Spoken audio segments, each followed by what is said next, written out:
যার কপাল খারাপ তার জন্য সবকিছুই খারাপ। আসলে সুখ জিনিসটা এমন একটা শব্দ হয়ে দাঁড়িয়েছে যে এটা যে কখন কার কপালে দুঃখ হয়ে ধরা দেয় সেটা আসলে কেউই জানে না। মা বাবার পছন্দে বিয়ে করেছিলাম, সুখী হতে পারিনি। ভেবেছিলাম যে বাকি যে বোনটা আছে তাকে ওর পছন্দেই বিয়ে দিব। যখন ওর পছন্দে ওকে বিয়ে দিলাম তখন দেখলাম ও সুখী না। এখন প্রায় সময় দুই বোন মিলে কান্নাকাটি করি আর বলি যে আসলে কার ভাগ্যে যে কি আছে সেটা বলা যায় না। মা বাবা বিয়ে দিয়েছেন, ভাবলাম যে মা বাবা হয়তোবা ছেলে দেখেছেন কিংবা পড়াশোনা দেখেছেন কিংবা টাকা পয়সা বাড়ি ঘর দুয়ার দেখেছেন, মন দেখেননি, যার কারণে হয়তোবা সুখী হতে পারেনি। বোনটাকে সবসময় বলেছি তোকে তোর পছন্দেই বিয়ে দেব, তুই আমার মতো অসুখী হবে না। কিন্তু বোনটা যখন নিজের পছন্দে বিয়ে করলো এখন দেখলাম আমার চেয়েও বেশি কষ্ট বোন পাচ্ছে। আমিও কষ্ট পাচ্ছি। বিয়ের 10 বছর খুব সংগ্রাম করে কাটিয়ে দিলাম। সংগ্রাম করে বলতে এমনও হয়েছে যে দিনে 10 বার জামাই আমাকে বিদায় করে দেওয়ার চেষ্টা করেছে, কিন্তু ওই 10 বারই আমি নত হয়ে জামাইয়ের হাতে পায়ে ধরে ওর সাথে সংসারটা চালিয়ে নিয়েছি। 10 বছর আমার জীবন থেকে চলে গেছে, কতটা অনাদর অবহেলা আর কতটা কষ্ট লাঞ্ছনার মধ্যে দিয়ে এই 10টা বছর কাটিয়েছি সেটা শুধু আমার পরিবার আর আমি জানি। আমার পরিবার অনেক সময় খেপে গিয়েও বলেছে চলে আয়, তোকে ভালো জায়গায় দেখে শুনে আবার বিয়ে দিব, কিন্তু আমি চলে যাইনি, কারণ চলে গেলেই যে আমার পরিবার আমাকে আবার ভালো বিয়ে দিবে বিষয়টা এরকম না। যখন আমার বিয়ে হয়নি, একটা বিয়েই হয়নি, তখনই দেখে শুনে বিয়ে দিতে পারেন নাই, আর এখন যখন আমার শরীরে কলঙ্কের দাগ লেপে দিয়েছে এখন আমাকে কোথায় আপনারা ভালো বিয়ে দিবেন? ভালো বিয়ে দিবেন এটা যদি আগেই চিন্তা করতেন তাহলে ছেলেটার স্বভাব চরিত্র ভালো কিনা সেটা যাচাই বাছাই করে বিয়ে দিতেন।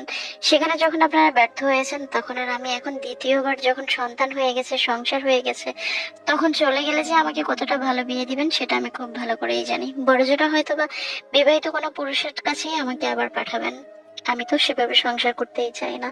যার কারণে আমি সমস্ত লাঞ্ছনা, দুঃখ, দুর্দশা, কষ্ট আমি সব মেনে নিতাম। আমার হাজবেন্ড আমার সাথে এত বাজে ব্যবহার করতো, হয়তোবা অন্য কোনো মেয়ে হলে সংসারটাই করতে চাইতো না। আমি ধৈর্য ধরেছিলাম, কারণ বারবার বিয়েটাকে আমি কখনো প্রাধান্য দিতাম না।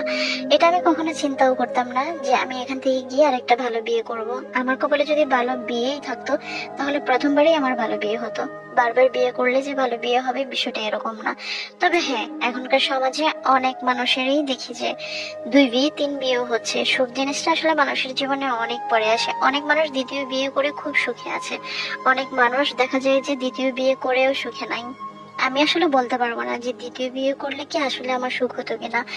আমি আমার সন্তানের দিকে তাকিয়ে সব কিছু বিসর্জন দিয়েছি। আমার সন্তান আমাকে যখন মা বলে ডাকে তখন আমার মনে হয় যে আমার হাজবেন্ড যে আমাকে যে কষ্টগুলো দিচ্ছে সেগুলো কিছুই না, এই সুখের কাছে সেগুলো সব মলিন, এরকমটাই মনে হয়েছে। বোনটাকে বিয়ে দিলাম তার পছন্দ করা ছেলেকে। তারা ভালোবেসেছে একে অপরকে 2 বছর। পরিবারকে জানানো হয়েছে, আমরাই ছেলেদের পরিবারের সাথে যোগাযোগ করার চেষ্টা করেছি, তারাও মেনে নিয়েছে। সুন্দর করে ধুমধাম করে বিয়েটা হয়ে গেল তাদের। কিন্তু বোনটা বিয়ের পরেই সবসময় কান্নাকাটি করে। মা বাবাকে সবসময় নিজের দুঃখ কষ্টের কথা শেয়ার করতে পারে না, কারণ বাবা মা অনেক বেশি কষ্ট পায় যখন ছেলে সন্তান অসুখী থাকে, যার কারণে বাবা মাকে সবকিছু বলা সম্ভব হয়ে ওঠে না। কিন্তু আমার কাছে সে ভালো মন্দ সবই বলে। আমি যেটুকু বুঝতে পারলাম যে হয়তো বা বাবা মা পছন্দ করে বিয়ে দিলে অন্তত পক্ষে বাবা মার কাছে সুখ দুঃখটা বলা যায়, কিন্তু নিজে পছন্দ করে বিয়ে করলে বাবা মার কাছে আর সেই সুখ দুঃখটা আর বলা যায় না যে আমি ভালো নেই কিংবা আমার স্বামী কষ্ট দিচ্ছে। তখন একটা উত্তর নিজের দিকে ছুড়ে দেয় সবাই, নিজেও দেখে শুনেই তো বিয়ে করলি, তাহলে সুখী হতে পারলে না কেন? আমার বোনটার এখন এই দশা।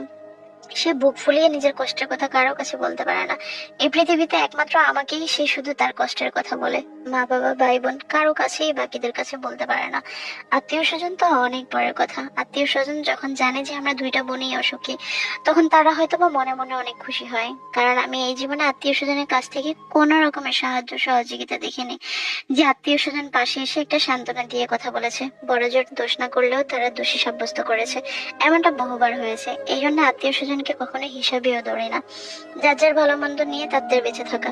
তবে বোনটাকে সান্ত্বনা দেওয়ার বাসা আমার নেই, কারণ ওর জন্য আমি নিজেই কিছু করতে পারি না। আমি 10টা বছর সংগ্রাম করে টিকে আছি। আমার হাজবেন্ড আজকে ভালো তো কালকে খারাপ, কতবার যে আমাকে তাড়িয়ে দেওয়ার চেষ্টা করেছে। আমি যদি ধৈর্য ধরে না থাকতাম তাহলে এই সংসারটা আমার কখনোই করা হতো না। কত মার খেয়েছে, কত গায়ে হাত তুলেছে কারণে অকারণে, বাচ্চার সামনেও অনেক মেরেছে। বাচ্চা তখন টেলটেল করে তাকিয়ে থাকতো আর বলতো যে মা বাবা সবসময় তোমাকে মারে। মা তুমি কিছুই বলো না। মা তুমি কি এভাবেই সহ্য করে থাকবা? আমার সন্তান যখন 6 বছরের হয়ে গেছে তখন একদিন তো অকপটে আমাকে বলেই ফেলছে, মা চলো আমরা নানার বাড়িতে যাই। আমি বুঝতে পেরেছি আমার সন্তান আমাকে মেরেছে দেখেই হয়তো বা অনুতপ্ত হয়েছে, কষ্ট পেয়েছে। অবুঝ মনে তো অনেক দুঃখই হয়, সে হয়তো বা বুঝতে পারেনি। আমার বোনটা যখন আমাকে কষ্টের কথাগুলো বলে তখন আমিও তার সাথে কাঁদি, যে বোন আমরা হয়তো বা দুঃখ খুঁজেই দুনিয়াতে এসেছি। আমাদের মতো পোড়া কপালে এই পৃথিবীতে আরো মেয়ে আছে, আরো মানুষ আছে, কিছু করার নেই। যদি সংসারটা করতেই চাস সহ্য করে করে যা আমার মতো, তাহলে হয়তো বা টিকে যাবে, সমাজের চোখে ভালো থাকবে, আত্মীয় স্বজনের চোখে ভালো থাকবে। সবাই বলবে যে সংসারটা টিকে গেছে, কিংবা তুই সংসার করতে পেরেছিস। আর যদি সংসারটা নষ্ট করতে চাস তাহলে অনেক রকমের সমস্যার সম্মুখীন হতে হবে, অনেক রকমের খারাপ কথার সম্মুখীন হতে হবে। যদি সেটা সম্ভব হয় তাহলে সম্পর্কটা ভেঙে ফেল। আমার বোনও কাঁদে, আমিও কাঁদি। আমার বোন আসলে সে সিদ্ধান্তই নিতে পারে না, যে মানুষটাকে ভালোবেসে এত কষ্ট করে পেয়েছে, 2 বছর না ঘুরতেই সেই মানুষটার সাথে তার এত খারাপ সম্পর্ক। তারা একজন আরেকজনের ছায়াটাও এখন আর সহ্য করতে পারে না। তাদেরও একবার বাচ্চা পেটে এসেছিল, নষ্ট হয়ে গিয়েছিল সেই বাচ্চাটা। মনে হয় যে সেই সময় থেকে আরো ওদের মধ্যে ঝামেলা হচ্ছে। আমার বোনের জামাইটা অন্য একটা নারীতে আসক্ত হয়ে গিয়েছে, এখন আর নিজের বউকে ভালো লাগে না।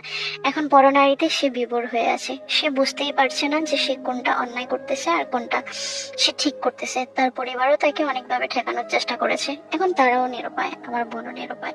অপেক্ষায় আছে কোন দিন স্বামী ভালো হয়ে ফিরে আসবে।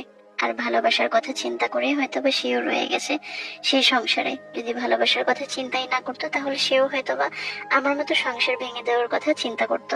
আমিও ভালোবাসার টানে সন্তানের টানে টিকে গেলাম সংসারে, আর আমার বোনও ভালোবাসার কারণেই টিকে গেল সংসারে। এমন হাজারো দুঃখ আছে মেয়েদের, যারা হয়তো বা বলতে পারে না, সমাজের কারণে, আত্মীয়তার কারণে, লোকলজ্জার ভয়ে।